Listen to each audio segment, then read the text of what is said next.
మోడీ కన్నా యోగి చాలా ముందుకు దూసుకెళ్తున్నాడు అంటే అర్థం మీకు ఇంకో రకంగా అర్థం కావచ్చు. రాబోయే కాలంలో మోడీ పట్ల చాలా వ్యతిరేకత ఉంది భారతదేశంలో. మోడీ, అమిత్ షా, మోషాల పట్ల చాలా తీవ్రమైన వ్యతిరేకత ఉంది. వాళ్ళు పార్లమెంటుకు రావడానికి కూడా భయపడిపోతున్నారు. షా వచ్చి జవాబు చెప్పాలంటే భయపడి పారిపోతున్నారు, పార్లమెంటుకు రావడం లేదు. ఒక రకంగా భయపడుతున్నారు, జంజీ ఉద్యమం తర్వాత భయపడుతున్నారు. కాబట్టి నెక్స్ట్ వాళ్ళతో పోటీ పడగలిగింది యోగియే అని మీరు అనుకుంటుండొచ్చు, కానీ నేను దాని గురించి మాట్లాడట్లేదు. యోగి పోటీ పడుతున్నది ఎందులో, మోడీ కంటే ముందుకెళ్ళింది ఎందులో అనే దాని గురించి మనం ఇప్పుడు చర్చించుకుందాం. ప్రచారం కోసం మన సొమ్మును, మనం ట్యాక్సులుగా కట్టిన సొమ్మును వాళ్ళ మొహాలు ప్రచారం చేసుకోవడం కోసం, వాళ్ళ లేని గొప్పతనాన్ని ఈ దేశ ప్రజల మీద రుద్ది ప్రచారం చేయడం కోసం ఎంత ఖర్చు చేస్తున్నారు, మన సొమ్ము ఎంత తగిలేస్తున్నారు అనే వివరాలు మనం తెలుసుకోవాల్సి ఉంది. మోడీ ప్రతిరోజుకి ప్రచారం కోసం 1.5 కోటి ఖర్చు పెడతాడు. ప్రతిరోజు 1.5 కోటి రూపాయలు, 1,50,00,000 రూపాయలు. ఇదేదో పైపైన చెప్తున్న లెక్కలు కాదు, వాళ్ళు చూపిస్తున్న లెక్కలే. టీవీలకు అడ్వర్టైజ్మెంట్లు, పత్రికలకు అడ్వర్టైజ్మెంట్లు, డిజిటల్ అడ్వర్టైజ్మెంట్లు, వీటి కోసం రోజుకు 1,50,00,000 రూపాయలు ఖర్చు పెడతాడు మోడీ. అదే యోగి ఎంత ఖర్చు పెడతాడు, దేనికి ఎంత ఖర్చు పెడతాడు, ఆ వివరాలు తెలుసుకోవాల్సిన అవసరం ఉంది. మోడీ కంటే యోగి ఎట్లా ముందుకు వెళ్తున్నారు. ఈ 8 ఏళ్ల కాలంలో 6,812 కోట్ల రూపాయలు, 6,812 కోట్ల రూపాయలను ప్రచారం మీద ఖర్చు పెట్టాడు యోగి. ఉత్తరప్రదేశ్లో తన మొహాన్ని ప్రచారం చేసుకోవడం కోసం, తన ఎంత గొప్పవాడో లేని వాటిని ప్రచారం చేయడం కోసం ఆయన 8 ఏళ్లలో 6,812 కోట్లు ఖర్చు పెట్టాడు. మోడీ రోజుకి 1.5 కోటి ఖర్చు పెడితే యోగి రోజుకి 3 కోట్ల రూపాయలు ఖర్చు పెడుతున్నాడు. ప్రతిరోజు 3 కోట్ల రూపాయలు, ఇద్దరికి కలిపితే దాదాపు 4.5 కోట్ల రూపాయలు ప్రతిరోజు ఖర్చు. అదే యూపీలో ఒక విజువల్ చూడండి.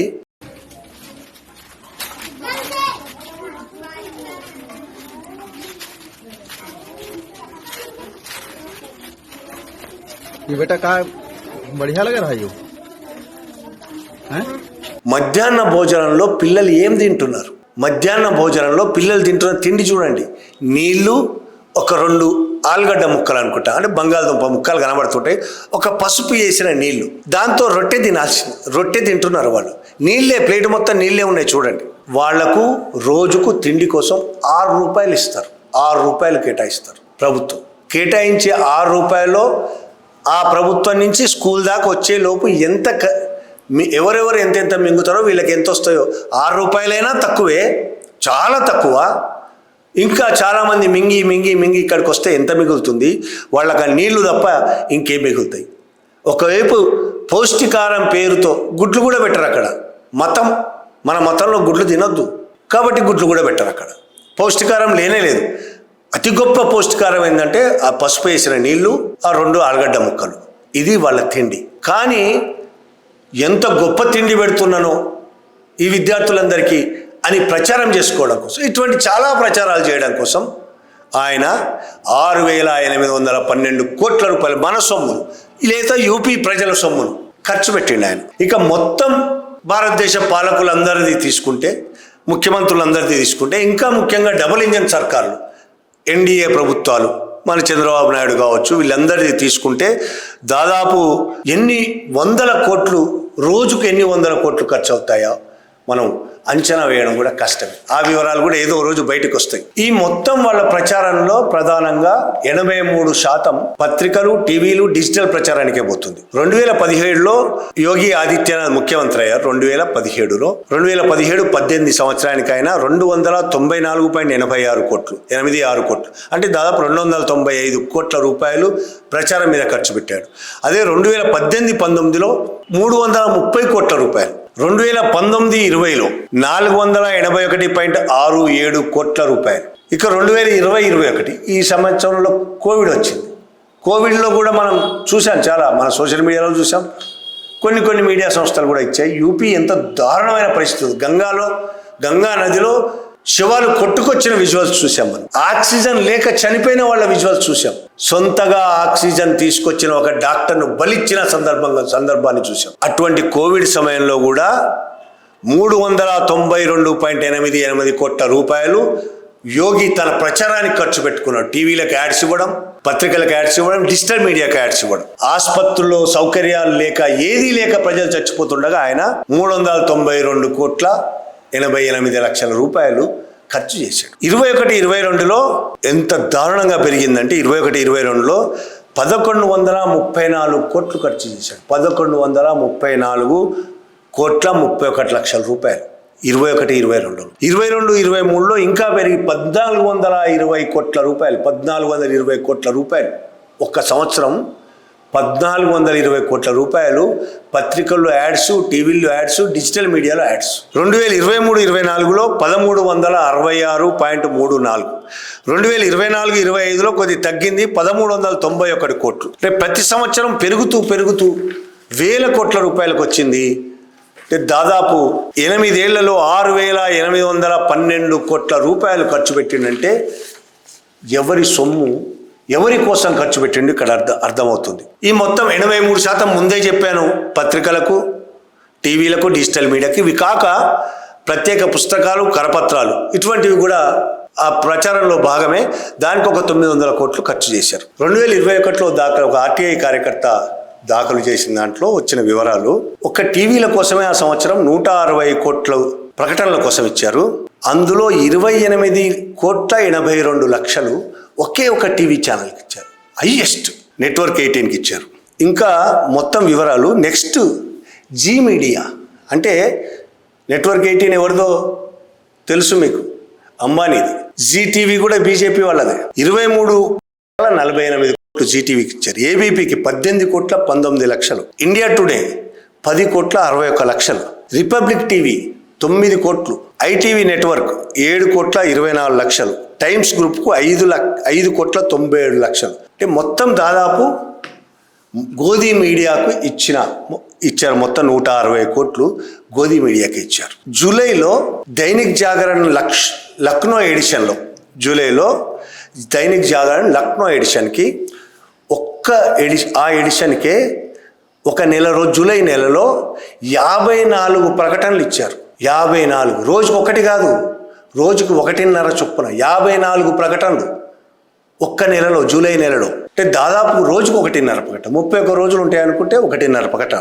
అదే దైనిక్ జాగరణకు సంబంధించిన ఇంకొక పత్రిక ఉంది, హిందుస్థాన్, దైనిక్ హిందుస్థాన్. దానికి 49 ప్రకటనలు ఇచ్చారు జూలై నెలలోనే, ఒకే నెలలో. అలాగే ఏషియానెట్ కూడా వాళ్ళదే. Asianet, one India websites, Asianet website, one India website 30 రోజుల్లో 94 లక్షల రూపాయలు, ఒక్కొక్క దానికి 94 లక్షల రూపాయలు కేటాయించారు. ఏషియానెట్కు 94 లక్షలు, వన్ ఇండియాకు కూడా 94 లక్షలు. 2026 జనవరిలో, ఈ సంవత్సరం జనవరిలో అమరుజాలా గురించి మీకు తెలుసు. అమరుజాలా హిందీ పత్రిక, దాని వెబ్సైట్, అది కూడా బీజేపీకి మద్దతుదారు. దాదాపు 71 లక్షలు కేటాయించారు. ఇవి ఇచ్చింది సమాచార పౌర సంబంధాల శాఖ.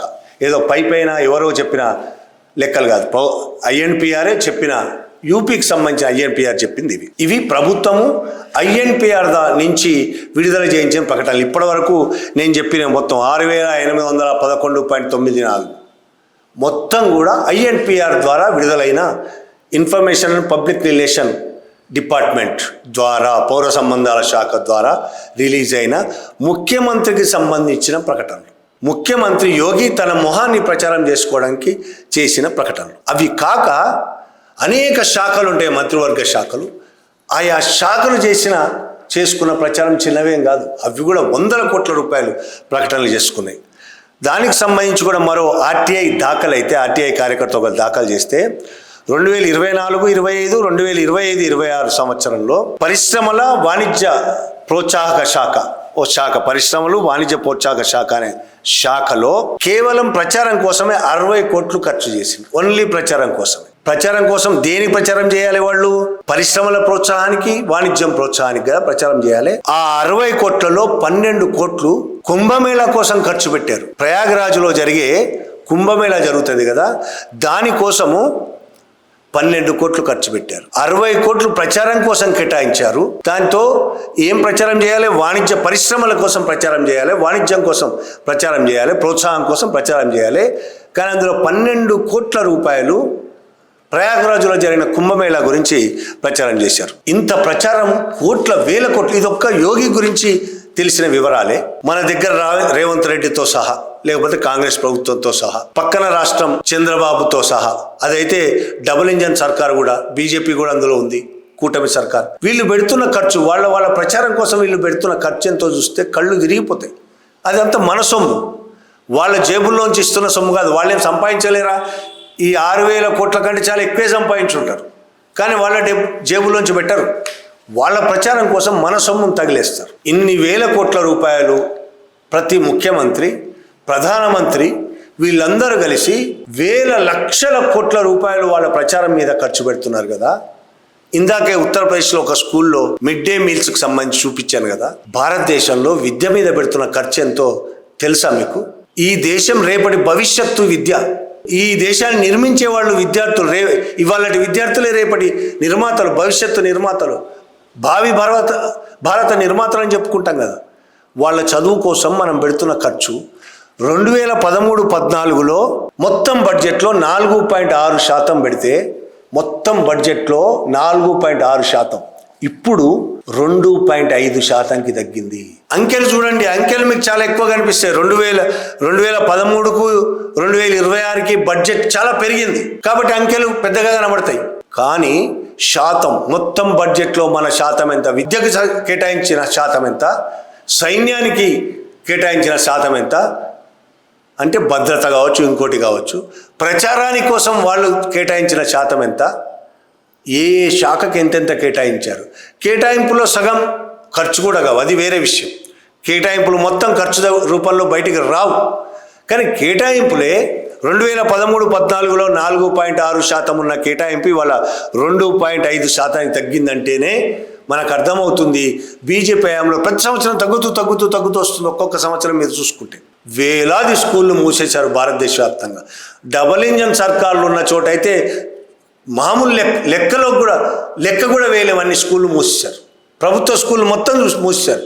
మొత్తం ప్రైవేటు వాళ్ళ మీద ఆధారపడే పరిస్థితి ప్రజలకు తీసుకొచ్చారు. డబ్బున్నోడిదే చదువు, డబ్బు లేకపోతే చదువు లేదు, చచ్చిపోవాల్సిందే. చేసుకోవడానికి వ్యవసాయము లేదు, చేసుకోవడానికి ఉద్యోగము లేదు, పని లేదు. చదువుకొని రేపు ఏమైనా చేసుకుందామని చదువు లేకుండా చేశారు పిల్లలకు. కానీ వాళ్ళ ప్రచారం కోసం మాత్రం వేల కోట్లు ఖర్చు పెడుతున్నారు. ఆ ఖర్చు దేనికోసం?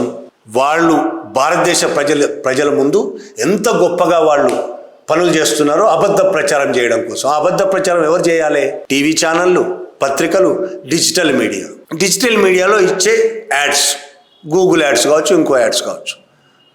ఈ 6,000 కోట్లు ఒక్క యూపీలోనే అయితే వేల లక్షల కోట్లు దేశవ్యాప్తంగా ఇచ్చే డబ్బుతో ఇవాళ మన భారతదేశ పత్రికలు, టీవీ ఛానళ్ళు బతుకుతున్నాయి. కాబట్టే ఈ డబ్బు దీన్ని బాగా బలుస్తున్నారు. కాబట్టే ఆ గోధీ మీడియా అందరూ భజన చేస్తున్నారు మోడీకి. ఆయా రాష్ట్రాల్లో ముఖ్యమంత్రులకు భజనలు చేస్తున్నారు. అక్కడ యోగికి భజనలు చేస్తారు, మోడీకి భజనలు చేస్తారు, అక్కడ చంద్రబాబుకు భజనలు చేస్తారు. భజనలు చేసే పని చేయడం కోసమే వీళ్ళు వేల కోట్ల రూపాయలు మన సొమ్ముని మనకు వ్యతిరేకంగా, ప్రజలకు వ్యతిరేకంగా మీడియా ప్రచారం చేయడం కోసం, ఇప్పుడున్న ప్రభుత్వానికి మద్దతుగా ప్రచారం చేయడం అంటేనే భారతదేశ ప్రజలకు వ్యతిరేకంగా ప్రచారం చేయడమే. భారతదేశ ప్రజలకు వ్యతిరేకంగా ప్రచారం చేయడం కోసం భారతదేశ ప్రజలు ఇస్తున్న సొమ్ముని ప్రభుత్వము మీడియాకి ఇస్తున్నది. ఇంత దుర్మార్గమైన పరిస్థితి ఏ దేశంలోనూ ఉండదేమో. మన దేశం చేసుకున్న దురదృష్టమా, అదృష్టమా మీరే తేల్చుకోండి. ఈ పరిస్థితి మారడం కోసం ఏం చేయాలో కూడా మీరు, మేము, మనందరం ఆలోచించాల్సిన అవసరం ఉంది. Thank you very much.